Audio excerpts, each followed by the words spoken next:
Därför att det är ett sånt sällsynt vedervärdigt system. Att på grund av människors hudfärg döma dem till en mycket sämre tillvaro. Och det är en skam för världen så länge detta består. 90 000. Ja, det är mord på Sveavägen. Det var en slakt. Och det var en slaktare, det var en bödel som visste precis vad han ville. Han blev inte skjuten som statsminister. Han blev skjuten som privatperson. Polisen säger att mordet av allt att döma var mycket noga planlagt. Och alla personer med walkie-talkies på varsin sida om Sveavägen som man hörde liksom. Jag trodde att man i mordutredningar alltid gjorde bandade förhör med de väsentliga personerna som har funnits på platsen och som är viktiga. Makalöst ointresse. Och det är klart att man försöker liksom suggerera sig fram till att få ihop bilderna om man var säker på att det var dem, så vill man ju få det att överensstämma med sitt eget vittnesmål. När sanningen om det här kommer fram så kommer det svenska samhället att förändras i grunden. Sydafrika, vilket jag personligen tycker är ett ganska intressant uppslag med tanke på att det är en ganska konkret motivbild. Det pratas mycket om Sydafrika och det är flera personer som har tagit kontakt med oss och haft intressanta synpunkter på det här uppslaget. Fick Craig veta att Palme var nyckelpersonen i att ena sydafrikanska anti-apartheidrörelsen. Det var min tanke och det har jag trott allt sedan dess.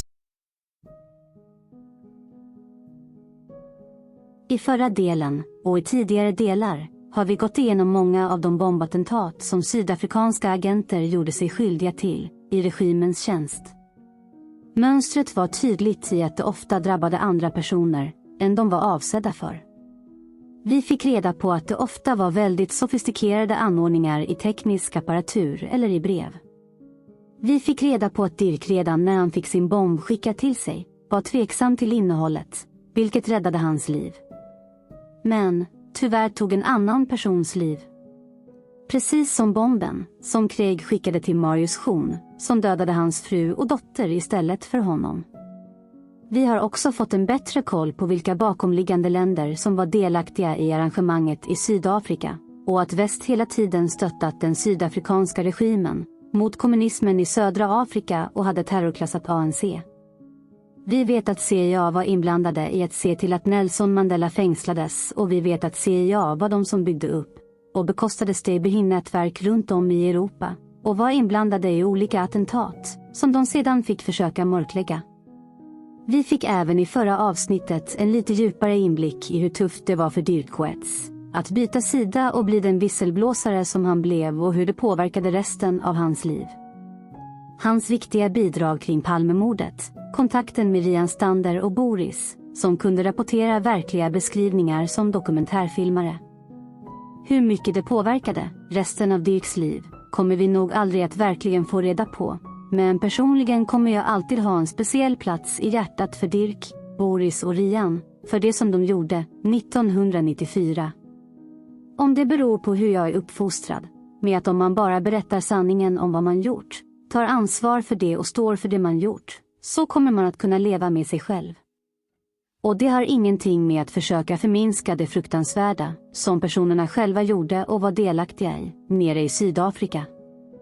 Men man behöver kunna hålla isär flera olika saker om man ska försöka hitta en sanning i flera olika personers utsagor. I denna del kommer vi att kunna använda denna kunskap om bakomliggande motiv för att faktiskt gräva kring en annan händelse som involverade en person som enligt ryktena visste precis vad som hade hänt vid Palmemordet. Detta blir ett led i folkbildningens tecken för att försöka tillämpa ny kunskap i en angränsande kontext, en parallell händelse. Nu vill jag primärt inte framställa konkreta beläggen för denna händelse, eftersom jag än så länge inte har fördjupat mig i alla detaljer och omständigheter under lika lång tid som de kring Palmemordet. Så, uppgifter kommer säkerligen att kunna justeras framöver, ju mer kunskap jag skaffar mig. Men jag vill lyfta fram mönster som gör att det ibland finns möjligheter att dra mer rimliga slutsatser om en händelse i ett sammanhang som gör att man i detaljer kan förstå bakomliggande motivbilder. Det finns en viktig poäng med detta som vi kommer till framöver, om de faktiska händelserna på Sveavägen. Därför tar vi vägen förbi en annan stor händelse. Nämligen Lockerbie-attentatet. Vi läser på nätet. Lockerbie-attentatet var ett sprängattentat på ett passagerarplan av typen Boeing 747 som inträffade den 21 december 1988 över den skotska byn Lockerbie. Attentatet krävde totalt 270 människoliv, 243 passagerare och 16 i besättning samt 11 personer på marken. Den efterföljande rättsliga och politiska affären i anslutning till dådet kallas även Lockerbie-affären. Attentatet Lockerbie-attentatet är uppkallat efter den skotska byn Lockerbie, över vilken 21 december 1988 ett flygplan, Pan Am Flight 103, Boeing 747 med namnet Clipper Made of the Seas, exploderade i luften med 259 personer ombord, däribland den svenska FN-diplomaten Bernt Karlsson. Dödssiffran uppgick till 270, eftersom även 11 personer på marken omkom. De flesta av passagerarna var från USA. 2. Planet hade startat i Frankfurt och var efter mellanlandning på Heathrow i London på väg till New York. När Planet befann sig över Lockerbie sprängdes det och flygdelar regnade ner över området. De nedfallande flygdelarna förstörde flera hus och bilar. Orsaken till haveriet uppgavs av brittiska myndigheter den 28 december var att Planet sprängs av en bomb ombord. Misstankarna om sprängattentat framfördes redan samma dag eftersom flygplansdelarna var spridda över ett stort område, nospartiet och kabinen föll ner flera mil från varandra. Utredning och åtal en gigantisk multinationell polisundersökning som involverade FBI, CIA, Scotland Yard, skotska polisen och tyska Bundeskriminalamt gav vid handen att en bomb placerats på Planet av 2 libyska medborgare, Abdelbaset Ali Mohamed Al-Megrahi och Lamin Khalifa Fima, på uppdrag av libyska säkerhetstjänsten. De åtalades av Skottlands och USAs riksåklagare den 14 november 1991 och Storbritannien krävde att de båda männen skulle utlämnas, uppbackade av president George Bush, som varnade Libyen för internationella sanktioner om de inte samarbetade. 4 av FNs säkerhetsråd antog 21 januari 1992 resolution 731 som uppmanade Libyen att samarbeta så att förövarna kunde ställas inför rätta.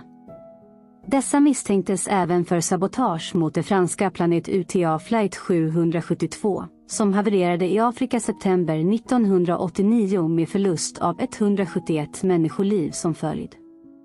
Den 31 mars 1992 antog FNs säkerhetsråd resolution 748 som beslutade om ekonomiska sanktioner mot Libyen eftersom dess regering underlåtit att genom konkreta handlingar visa sitt avståndstagande från terrorism samt underlåtit att besvara uppmaningarna i resolution 731. USA och Storbritannien krävde att få de 2 misstänkta libyerna utlämnade för att ställa dem inför rätta. Libyen vägrade.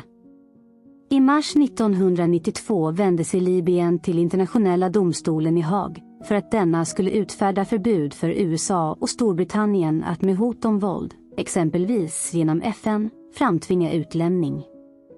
I april 1999 utlämnades de 2 misstänkta gärningsmännen för rättegång i Nederländerna. Den kompromiss som möjliggjorde detta innefattade FN-medling och beslut om skotska åklagare och domare på nederländskt territorium. En skotsk domstol, som höll förhandling på en nederländsk militärbas, dömde Al-Megrahi den 31 januari 2001 till livstidsfängelse för sprängningen. Den medåtalade, Al-Amin Khalifa Fima, frikändes. Abdelbaset Ali Al-Megrahi frigavs 20 augusti 2009 på grund av humanitära skäl, då han led av långt framskriden prostatacancer. Men för att kortfattat börja lyfta fram lite andra märkliga omständigheter kring attentatet så läser vi på Gunnar Walls blogg. Bernt Karlsson var en betydande politiker, en grå eminens för Olof Palme i dennes kontakter runt om i världen. Ändå var han för en bredare allmänhet endast känd som någon ute i politikens kulisser, detta trots att han bland annat varit generalsekreterare för den mäktiga Socialistinternationalen. Och Bernt Karlsson var alltså en av de svenskar som John Edwards informerade om att det funnits planer på att mörda Olof Palme på Kreta i september 1985. Edwards uppgavs också ha sagt att britterna hade informerat den svenska säkerhetspolisen om detta. Om denna information skulle ha givits före eller efter paret Palmes Kreta-resa är obekant för mig. Bernt Karlsson utnämndes 1987 till Namibia-kommissionär och biträdande generalsekreterare i FN. Den 21 december 1988 klev han ombord på ett Pan Am-flyg som skulle ta honom till New York. Där skulle han vara med om det högtidliga undertecknandet av det av Sydafrika dittills kontrollerade Sydvästafrika som skulle bli fritt under namnet Namibia. En bomb ombord exploderade och planet störtade vid Lockerbie i Skottland. Bernt Karlsson var en av de 270 människor som omkom. Sydafrikas utrikesminister Pik Botha skulle tillsammans med FNs generalsekreterare närvara vid samma ceremoni som Bernt Karlsson i New York och var med sin 22-mannadelegation bokad på samma flight som Bernt Karlsson. Botha valde dock, enligt vad han själv sa i en BBC-intervju, att av säkerhetsskäl ta en tidigare Pan Am-avgång till New York, The Independent on Sunday 24 oktober 2018. Inga skäl gavs av Pik Botha varför Pan Ams flight 103 inte nåddes av någon varning. Bernt Karlssons flickvän Sanja Popovic i New York har berättat att Bernt Karlsson till henne sagt att han var en av endast en handfull personer som visste varför Olof Palme mördades. Men vem eller vilka som utförde dådet uppger Sanja Popovic för mig att Karlsson inte sade någonting om. Visst fanns det flera länder och organisationer som ägnade sig åt bombattentat i slutet på 1980-talet. Men det finns väldigt många detaljer som jag menar tyder på en mörkläggning, även av denna händelse. Att en svensk högt uppsatt person, med vetskap om bakgrunden till Palmemordet, och som i så många roller som inte var till gagn för den sydafrikanska regimen, talar allt starkt för ännu en framträdande motivbild från den sydafrikanska regimen. Parallellerna med detta attentat och mörkläggningen kring den och Palmemordet är otroligt stora och man kan nästan utgå ifrån att långdragna utredningar, som kantats av så många märkligheter, och som väst varit inblandade i, under kalla krigets dagar, med stor sannolikhet handlar om rena mörkläggningar. Är det då inte mycket lätt att följa vilka av deras proxykrig mot kommunismen som skulle kunna ligga bakom? Redan 1989 riktades misstankarna mot Bernt och att han själv skulle ha tagit ombord bomben. Vi läser i GT från den 15 maj. FBs nya teori om flygkraschen i Lockerbie. FN-svensken bar ombord bomben. Den svenska FN-kommissarien Bernt Karlsson var jumbojetens mest prominente passagerare. Enligt en ny katastrofteori skulle han ha utnyttjats att föra ombord bomben. Var det den svenska FN-kommissarien Bernt Karlssons resväska som innehöll den bomb som sprängde Pan Am-planet över Lockerbie i Skottland? 4 månader efter terrordådet, som krävde 270 liv, utesluter inte FBI:s och Scotland Yards utredare att Karlsson ovetande förde en sprängladdning ombord på jumbojeten. Efter en av de mest omfattande utredningarna i kriminalhistorien anser man det nu fastställt att det palestinska terrorkommandot PFLPGC planerade bombdådet på uppdrag av Iran. Transistorradio. Däremot är utredarna från USA, Storbritannien, Västtyskland och flera andra västerländska säkerhetstjänster oense om hur sprängladdningen fördes ombord på Pan Am-planet. Man vet med säkerhet att bomben var inbyggd i en transistorradio som placerats i en resväska. Det dominerande spåret har hittills varit att en libanesisk student på väg till sin skola i USA lurades att ta med sig transistorn ombord. Men samtidigt ägnar sig en grupp inom amerikanska FBI åt teorin att jumbojetens mest prominente passagerare, den svenska FN-kommissarien för Namibia, Bernt Karlsson, förde ombord bomben. Pusselbit. Karlssons syster Inger har förhörts om sin brors resväskor av FBI, och i helgen har hans sambo, Sonja Popovic, utfrågats på samma sätt. Carlsson-spåret är ett av flera vi arbetar på, eftersom den där sista pusselbiten fortfarande saknas, säger en av Lockerbie-utredarna. Tanken är att Bernt Carlssons bagage skulle vara det perfekta gömstället för en bomb. Han reste inte bara i första klass, utan var dessutom en VIP-person som sällan eller aldrig fick sina resväskor undersökta. Bernt Carlsson var på väg till New York, där han skulle ha bevittnat undertecknandet av ett historiskt avtal mellan Sydafrika, Kuba och Angola, vilket skulle bana väg för ett fritt Namibia. Under en övergångsperiod skulle den svenska FN-kommissarien fungera som Namibias regeringschef. Superhemligt. Lockerbie-utredarna har fått fram uppgifter som tyder på att Carlsson hade ett superhemligt möte med det sydafrikanska diamantbolaget De Beers i London tidigare samma dag som han omkom i flygplanskraschen. De Beers, som har stora ekonomiska intressen i Namibia, förnekar att ett sådant möte skall ha ägt rum. 270 personer dödades i den svåra flygplanskraschen i Lockerbie 21 december förra året. Kraschen orsakades av en bomb som byggts in i en transistorradio, det är utredarna ense om. Därför är väskan så viktig. På svenska FN-missionen i New York har man inte fått några som helst information om FBI:s utredning. Jag fick besked om att saken publicerats i tidningar i Europa bara för en kort stund sedan, sade Sveriges FN-ambassadör Jan Eliasson när GT talade med honom igår. Men vi har inte fått några informationer eller blivit tillfrågade, vare sig av FBI eller någon annan myndighet. Därför vill Jan Eliasson inte göra några kommentarer. Detta är en strikt polisiär fråga, säger han. Det är bara att vänta och se vad en eventuell utredning kommer fram till. Bernt Carlssons flickvän Sonja Popovic, som bor i New York, bekräftar dock för svenska journalister att hon i förra veckan fick besök av FBI. Jag fick frågor om hur Bernts väska såg ut, säger hon. De frågade också vilka kläder han bar, säger hon. Jag tror att jag vet vilken väska han hade med sig och jag svarade så gott jag kunde. Men det kan ju vara möjligt att han köpt en ny väska under resans gång. Klädrester. Orsaken till det stora intresset för väskan är att brittiska tekniker och experter lyckats hitta fragment av den väska bomben låg i. Man har också hittat klädrester från den väskan.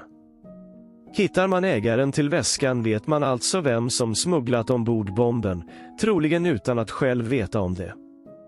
Enligt Sonja Popovic har FBI under de senaste dagarna också besökt Bernt Carlssons syster Inger Musser för att få uppgifter till utredningen.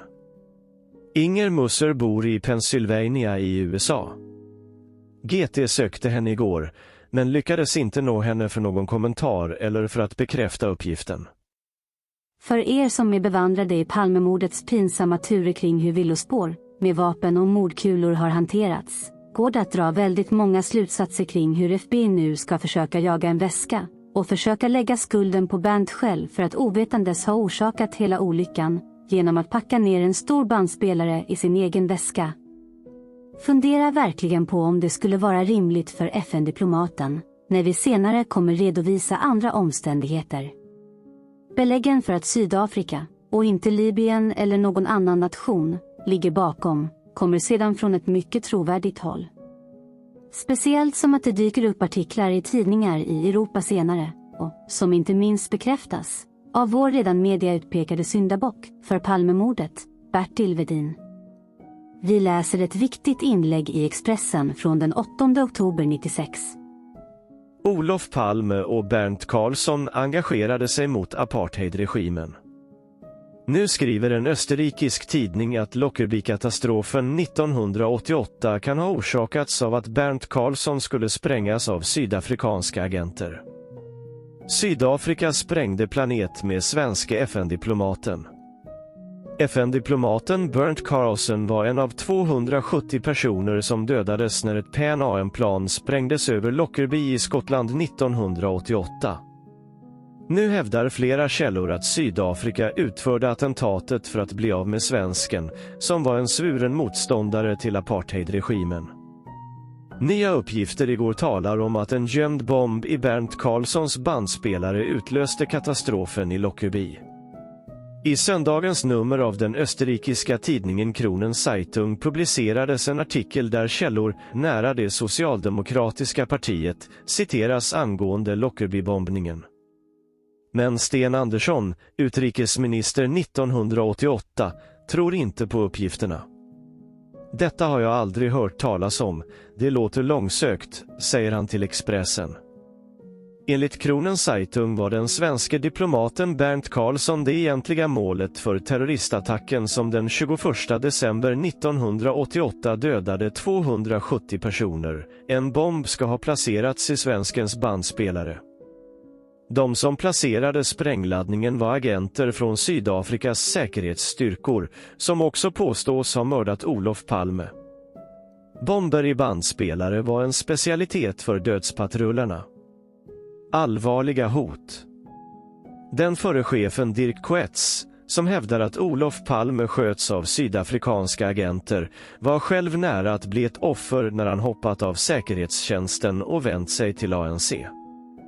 De Kock, som efterträdde Dirk Coetz, lät skicka en bandspelare med sprängladdning till Coetz, men den öppnades av en jurist som dog. Vid sin död hade Bernt Carlsson nyligen blivit utnämnd till FN-kommissarie i Namibia och sågs som ett allvarligt hot av den vita regimen i Sydafrika.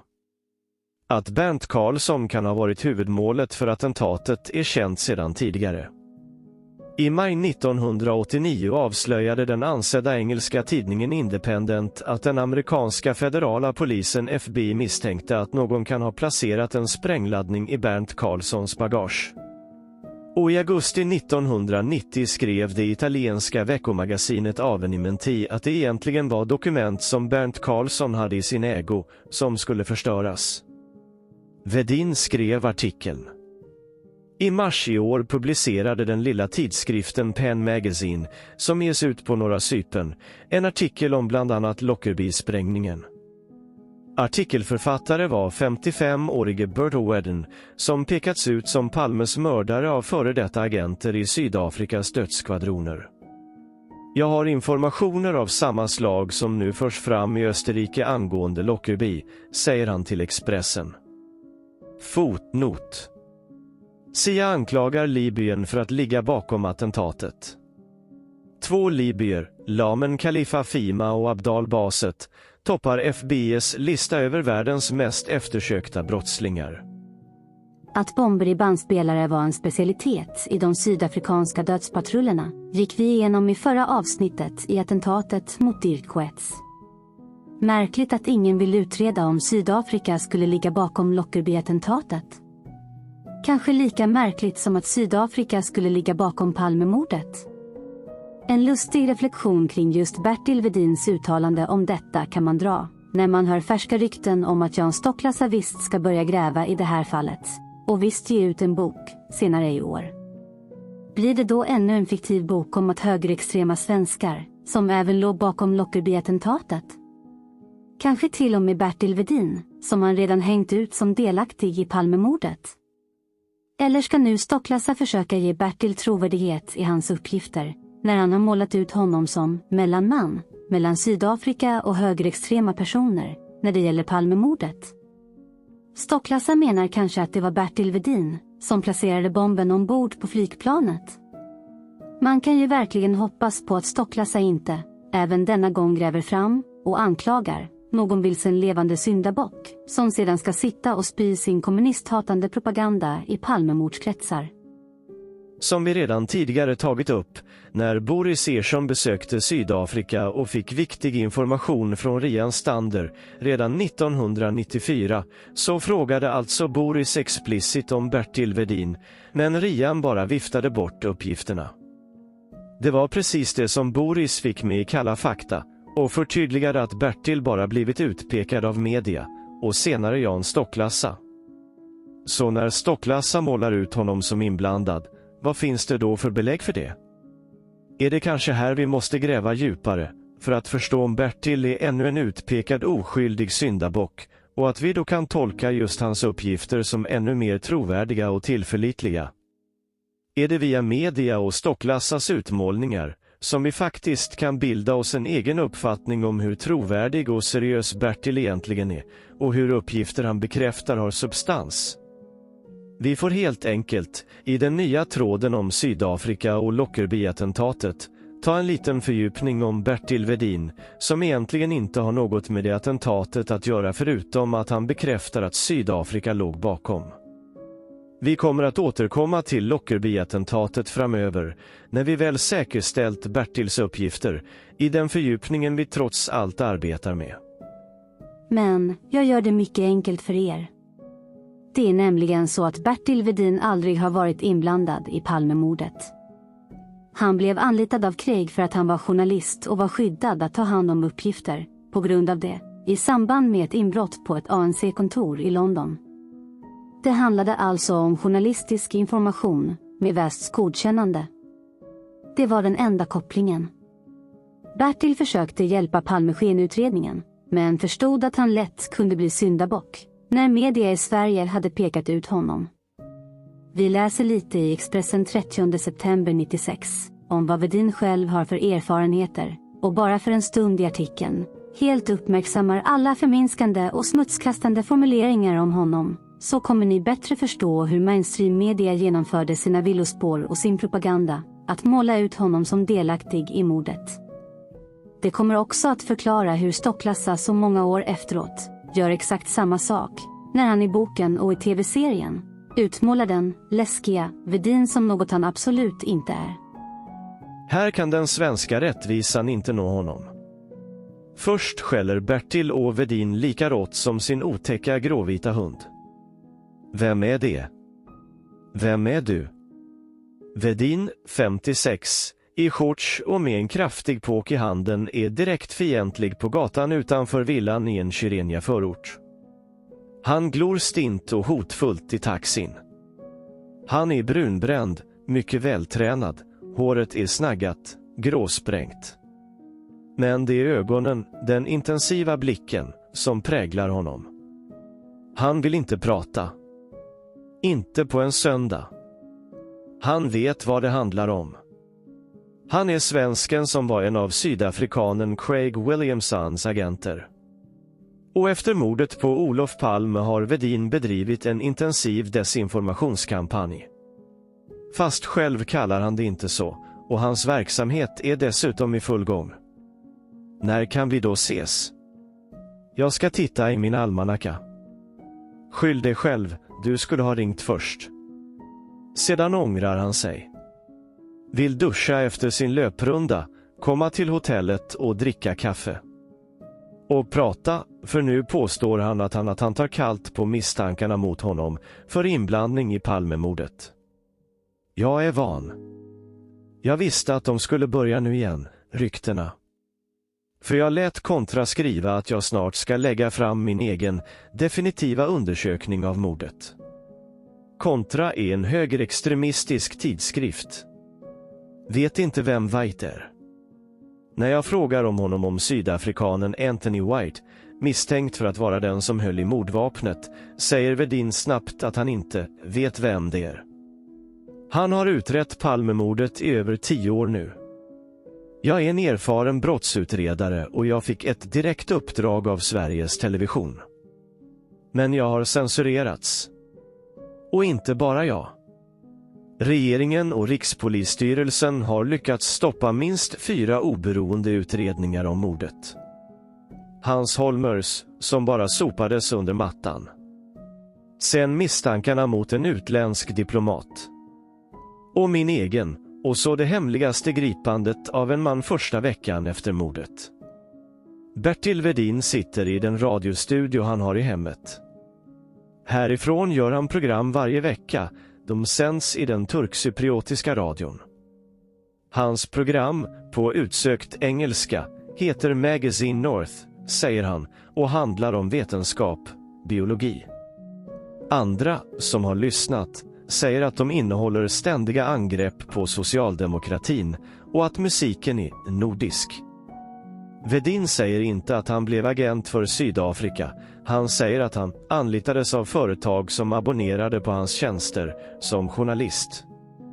Från 1967, när han slutade på försvarsstaben, vill han kalla sig konfliktanalytiker.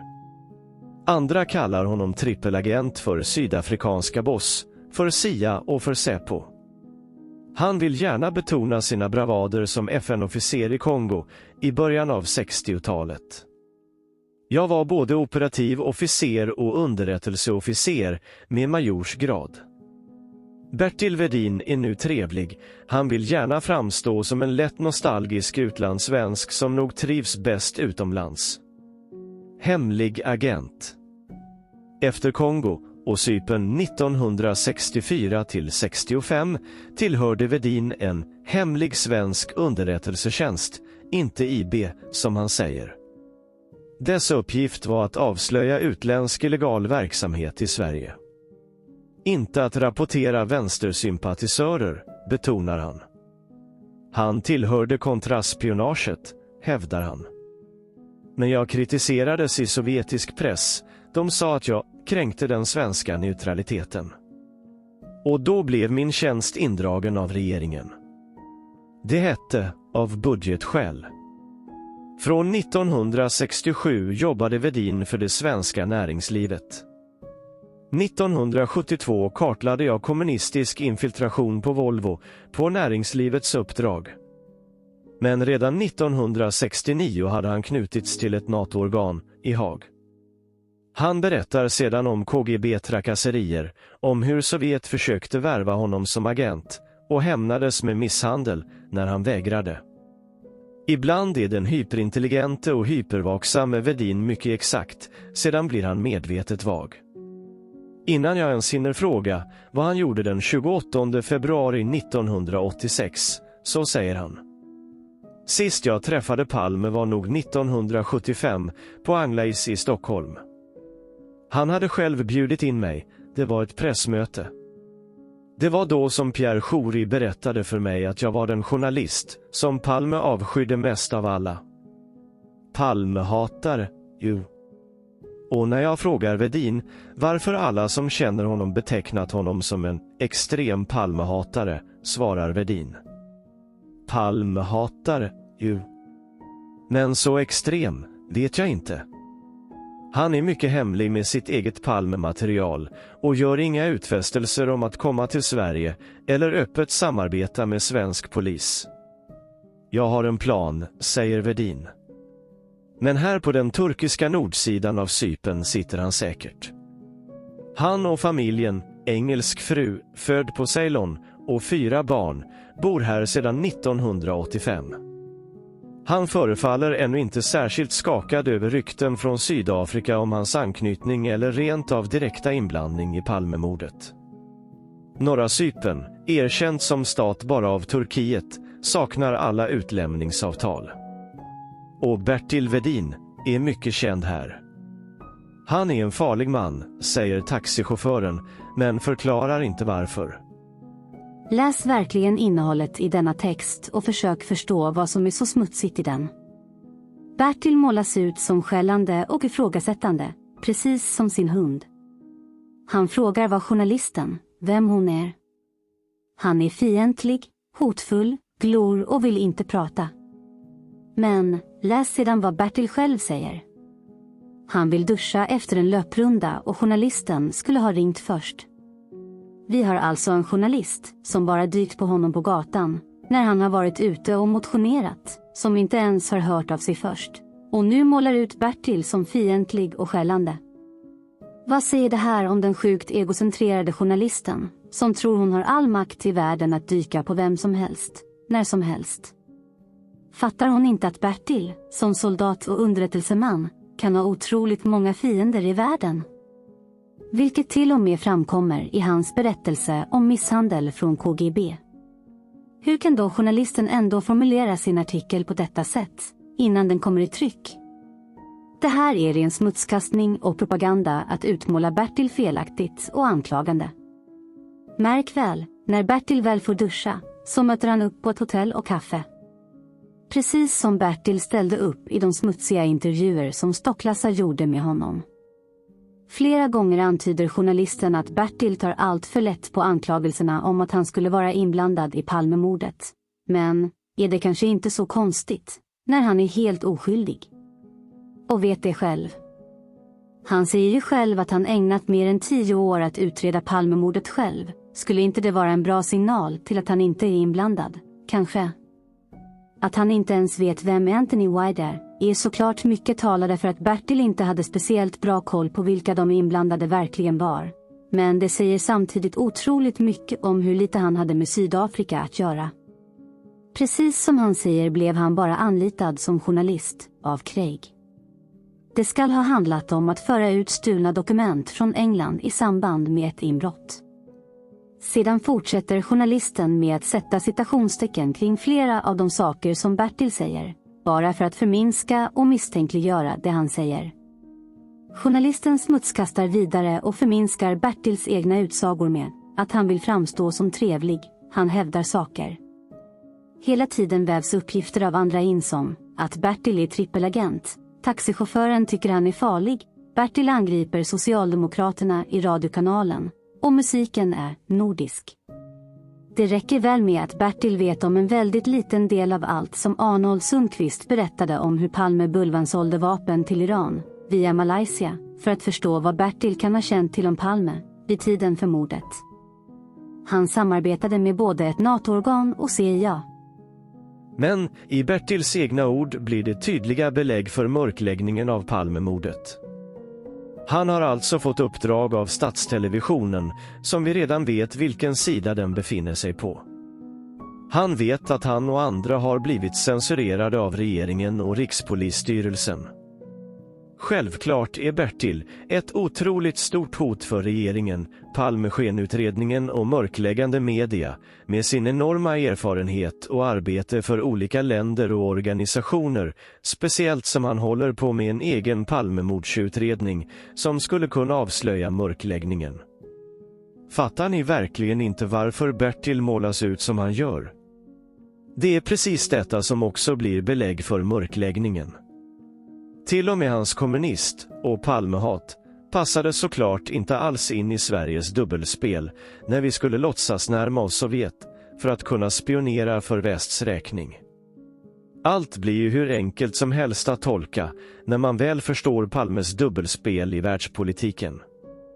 Att Bertil inte hade koll på allt detta blir förstås samtidigt tydligt när man läser alla uppgifter i artikeln, men det innebär också att han är helt oskyldig och fick tyvärr leva resten av sitt liv på Norra Cypern, bara för att han möjligen visste för mycket om mörkläggningen.